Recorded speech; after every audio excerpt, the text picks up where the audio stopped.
morning, everybody. Am I switched on? Yep. Okay. It's a great honour to be asked to come and speak to you today, and I hope that I can give some information about the British market and their perception of Estonia. But before I sort of tackle my brief of how we sell and who we market to, perhaps a little bit of introduction about Regent Holidays and why we are involved in the Baltic states. Our company was founded originally in 1970, so we've been around a long time. And the original office was on a small island off the south coast of Britain. And our first destination was Albania and Turkey, not combined, but separately, and then Cuba, and then Iceland came online. So our original founder didn't have any sort of definite business plan. It was more the kind of areas he was interested in. Now, in 1975, Neil Taylor, who you're going to hear from later, founded the office in Bristol, which is a city about the same size as Tallinn on the west coast of the United Kingdom.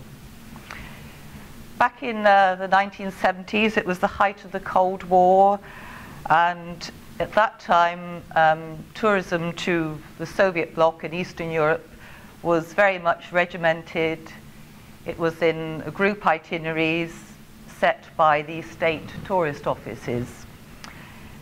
In some ways, that made our life a lot simpler because the itineraries were very restricted. We only had to deal with the state tourism offices. There was no free enterprise, no choice. And it was group travel. I mean, today, this generation, the terms Cold War, Iron Curtain, Soviet bloc are confined to the history books. As for my generation, the Second World War was history. So the world is a very different place now, and Regent Holidays has had to adapt to accommodate. So instead of groups, the bulk of our business is now individual, tailor-made itineraries. And we were always pride ourselves on being a pioneering company, and we like to keep ourselves as a small, very specialist tour operator. We were the first UK operator into Albania, and one of the first into Cuba. We opened up China to the UK market, and also more recently Kosovo. But most importantly, we were one of the first to recognize the Baltic states as independent countries, and all offering a unique range of holiday opportunities. I think we are unique in the UK for our specialist knowledge, our longevity of our staff, and more of that later. Although recently we have doubled our sales staff and our marketing department, our ethos hasn't changed, that we like to be, say, pioneering and very specialized. We class ourselves as a small tour operator because we send around about 5,000 passengers from the UK to abroad every year. And our top 5 destinations, and this is sort of in order of turnover and passenger numbers, is Iceland, which, since that volcano eruption, the unpronounceable volcano, has really had a surge in interest and has been by far our bestseller. Russia comes next, and most of our sales staff are employed in the Russia market. North Korea, and surprisingly, we've had a huge surge in demand since this recent troubles there. Burma and Ukraine. When, with the fall of communism and when the Baltic states became independent, the Baltics were one of our biggest markets, and we hope to kind of build it up again slowly. And now it counts for about 3% of our passengers. We want to obviously increase this number for our mutual benefit, but we're trying to veer more away from just the weekend packages and obviously from the stag party image, because at one time Tallinn was beginning to overtake Prague as a stag party destination, and I think that market is beginning to fall off. Presently we are owned by a company in London called Western Oriental, who have a number of small specialist companies in their portfolio.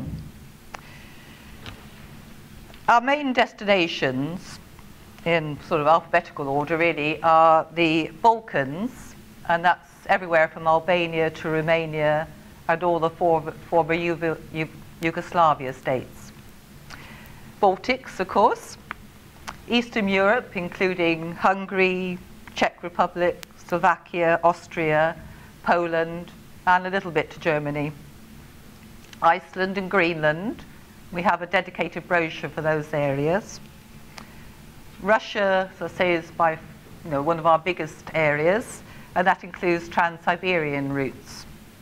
Ukraine, Belarus, and Moldova. Caucasus, including Georgia, Armenia, and Azerbaijan. All the Central Asian republics. North and South Korea. China, Indochina, it's Vietnam, Laos, Cambodia, and Burma, or Myanmar, and Cuba. Perhaps a little about myself. As I mentioned earlier, there's longevity of the staff, and myself and one of my colleagues have been with Regent now for 27 years. So we've seen a phenomenal change in the tourism market in that time. This is actually my 37th year in the travel industry, and for 2 years before that I was involved in incoming tourism, promoting the attractions of my local area. For the first 10 years in the travel industry, I worked for an independent travel agent in Bristol, and we sort of specialised in the more unusual destinations. And my specialisation was then Soviet Union and Eastern Bloc countries. But I joined Regent in 1986, and it was really kind of pursue my passion for Russia and Eastern Bloc countries and Cuba. And so I'm still, as you can see, very interested in those areas. So our business has changed, as I said, from group activity to tailor-made individuals. So how and where does a British tour operator package and sell Estonia? Well, there's 3 major specialists in the UK for the Baltics. Ourselves, of course, Baltic Holidays, and Baltic Travel Company. We all compete, but we do sell in different ways. Baltic Holidays is purely online. They don't have a brochure, and they don't sell air and the flights and the ground arrangements together. They package it separately. The Baltic Travel Company, they're kind of a mixture. They do sell their packages with flights, and they sell through direct and to the trade through travel agents, but they don't pay commission. Of the 3, we are probably the more conventional, and that we sell direct and we sell through the trade. Also, we still produce a brochure, and this year it's one brochure of 148 pages, 10 of which are dedicated to the Baltics.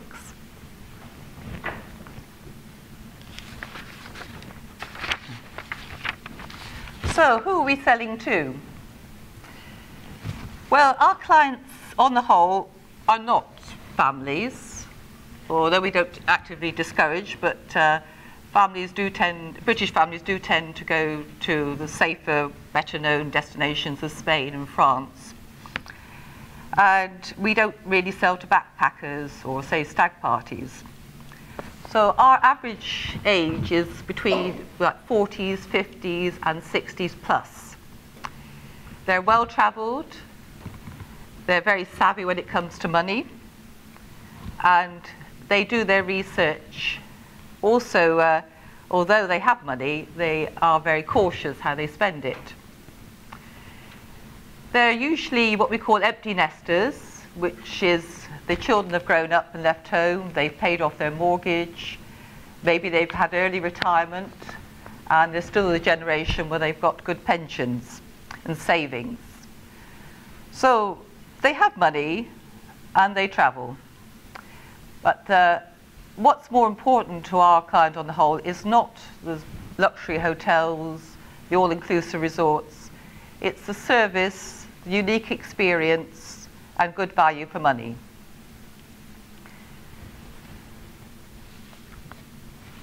As I mentioned also earlier, we tend to be drawing away a bit from the city breaks and more into trying to persuade people to stay longer, to visit more of the country than the capitals. So although our numbers might decrease, hopefully those that are going are spending more, staying longer, and a more lucrative market.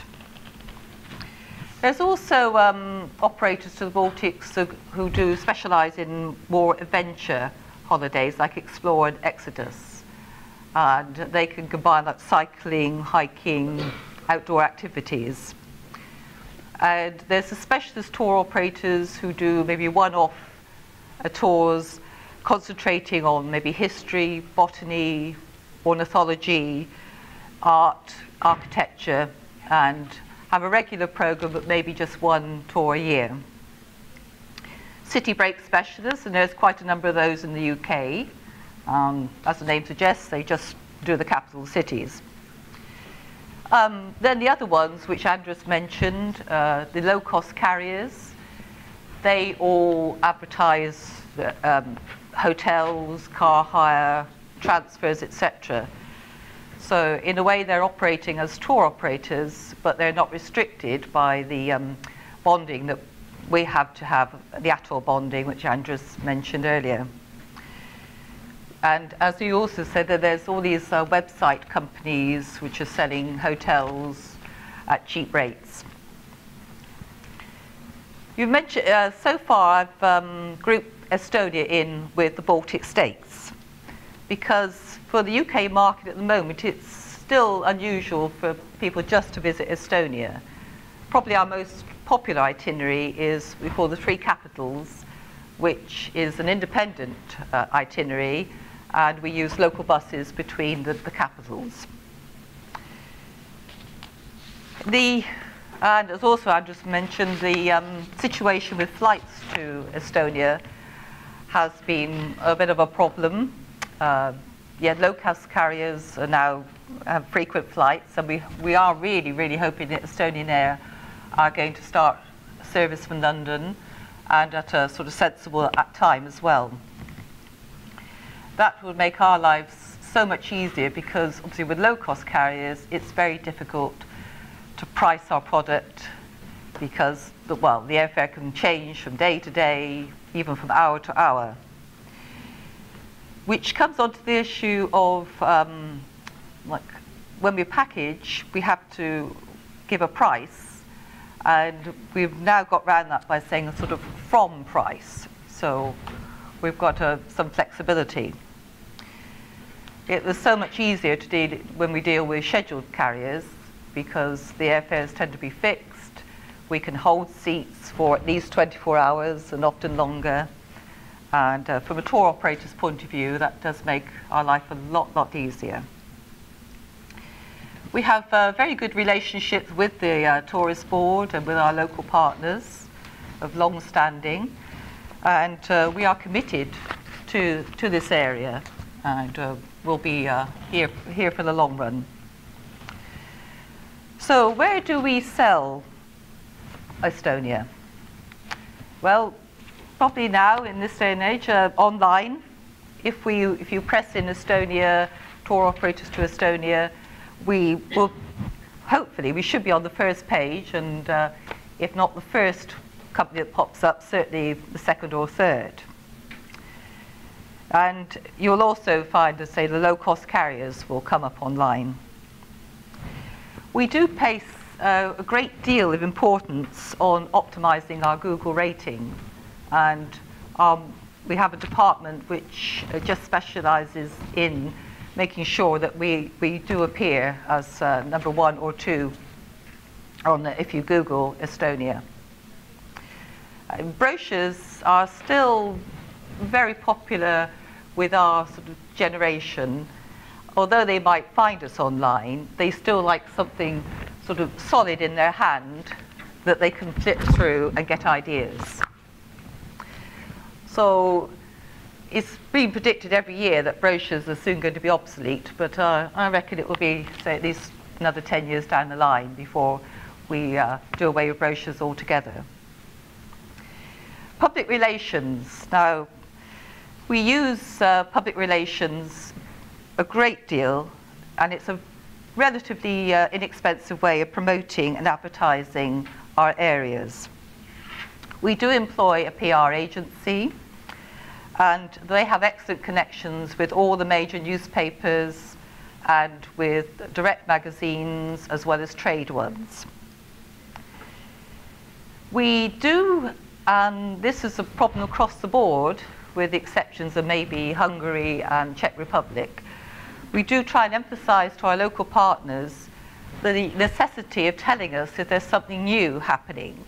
Maybe a new hotel, a new restaurant, a new attraction. And I've heard this morning that there's plans for a steamboat excursion starting next spring, summer. Now, the quirkier the better, and that's just the sort of thing that would catch the attention of the press. For example, we heard by chance, not through our partners in Russia, that the vodka museum was reopening in St. Petersburg as not only a museum but a restaurant, and right in the heart of the city. So we quickly put together a press release including a trip to St. Petersburg with a visit to the museum, and it was picked up by the major newspapers, first of all by the London Evening Standard, and they wanted to send a journalist immediately, but we couldn't actually afford to pay for the journalist. But it got into the newspapers and then the Sunday Times, the Telegraph, and we had an amazing response. But so that's pure by chance. It didn't come from our local partners. So we really, really do need feedback on anything new at all. I'd say the quirkier the better. We do press trips, not group ones. We have a few travel writers that we have known for a long time and we trust, and we know they're going to put a really good spin on any destination we recommend. They also have, excellent contacts with the major newspapers and magazines such as like Wanderlust and Lonely Planet. And the only, I suppose, real downside to that is we never know when their editorial is going to be published.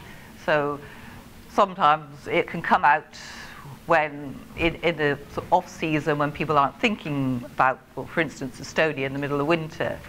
So, but on the whole, that's very, very effective feedback we get from press trips. We do a substantial amount of advertising, but we're very selective in where we advertise, and we know that our readers will look at papers like The Times, The Telegraph, The Guardian, The Observer, and they're also avid readers of travel magazines like, say, Wanderlust and Lonely Planet. We do partnership campaigns with tourist boards. We've recently done actually a campaign for Iceland with the Lonely Planet magazine, and we produced a leaflet to go in all of May's edition of the Lonely Planet on Iceland. I mean, it's too early to say what the feedback's going to be, but so far it's looking positive. And in the past, where we've done joint campaigns with tourist boards, either as a one-off or a series of adverts, it's been very productive. Now, I mentioned also that we do deal with the trade, i.e. through travel agents. And we feel we can't ignore that part of the business, although perhaps we'd like to deal more direct. We do need travel agents, and we don't deal with the multiples, Thomas Cook, etc. We deal with specialized individual independent travel agents. And they are very good at selling our products. They know and trust Regent, and they can be excellent ambassadors for your destination, your country. Many of, as well, Andrew's mentioned, the cruising is very popular with the British market, and they do book cruises through travel agents, not direct.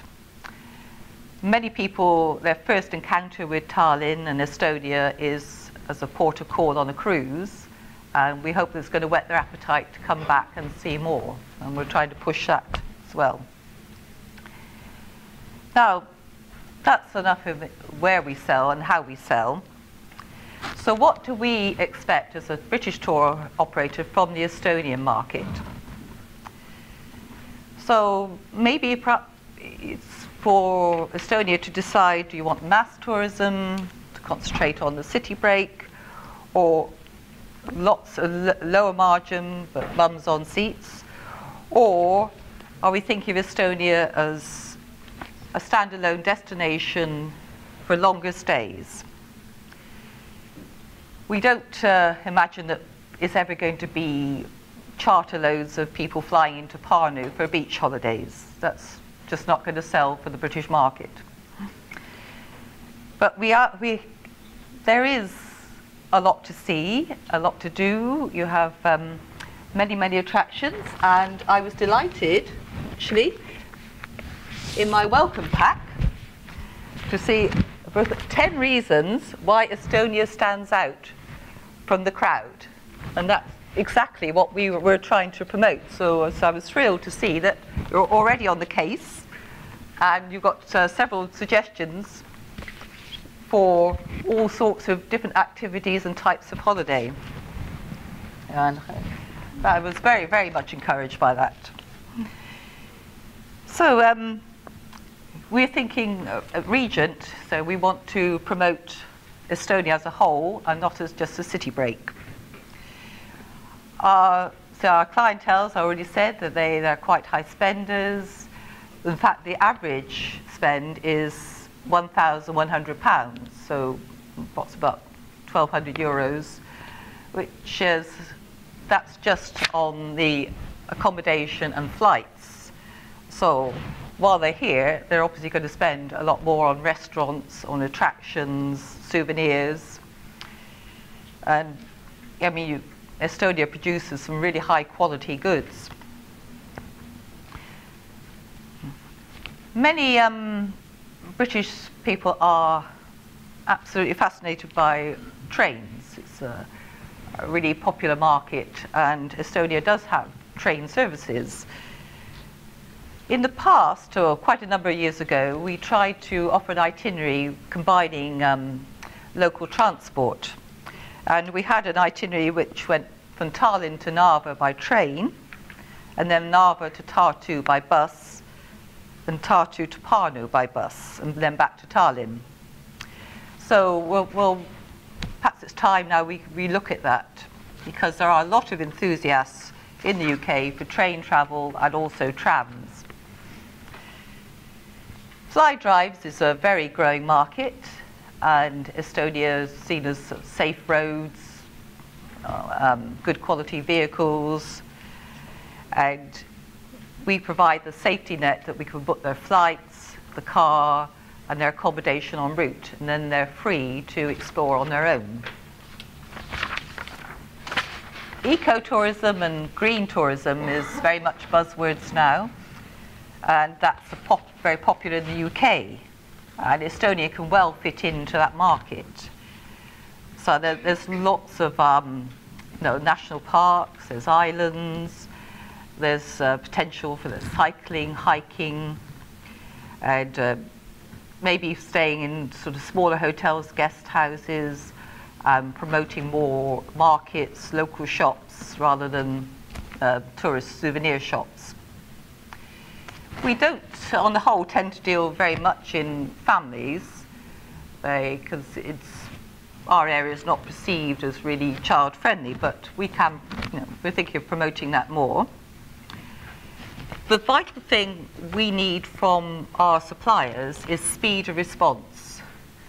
And in this day and age, when people have information at the click of a button, and with all the low-cost carriers, it's absolutely essential that we have a very speedy response from our suppliers. Nobody is going to wait 24 hours or 48 hours for a reply about their accommodation.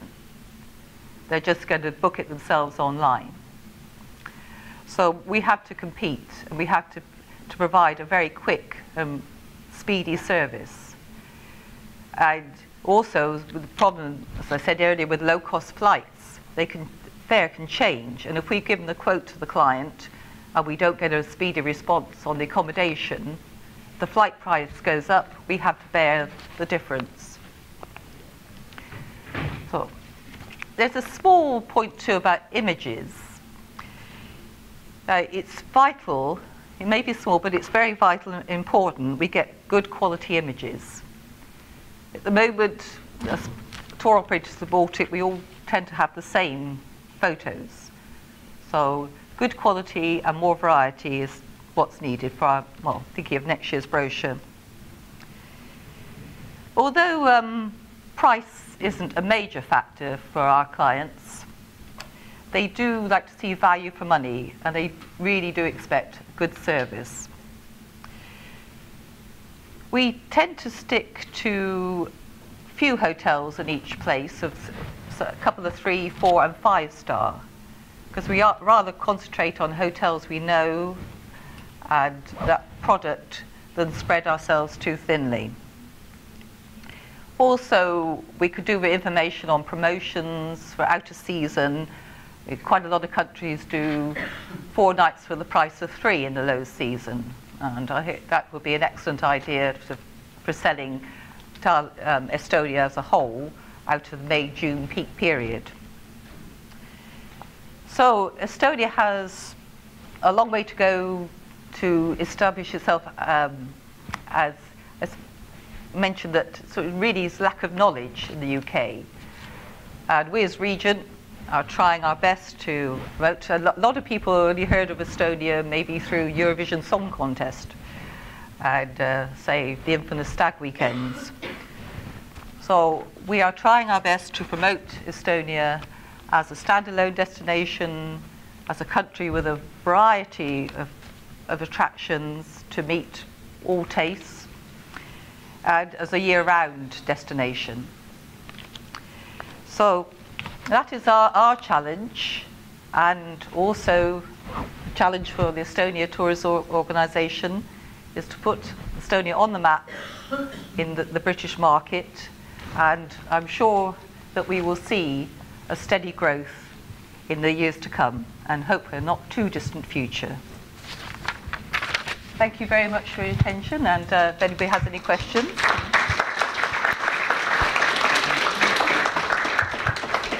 Suur tänu Christinale. Küsimused? Christina was actually so thorough that every question that popped up in my mind was answered in a couple of minutes. So even I'm in trouble at this moment. I am here. I'll be mingling afterwards. So. Jah, aga Christina jääb ka siia ja mul on hea meel selle üle, et me üritame saada turiste, Briti turiste ka väljapoole Tallinna, ja Christina läheb Tartusse täna, et vaadata üle, mida uut ja mida põnevat Tartul on pakkuda, et ehk midagi sealt poolt, ja suur tänu kõigile, kes seda Tartu reisi on aidanud meil Christina jaoks korda saata. Right, I'd like to hand over to my former boss and now Estonian's adopted son, Neil Taylor.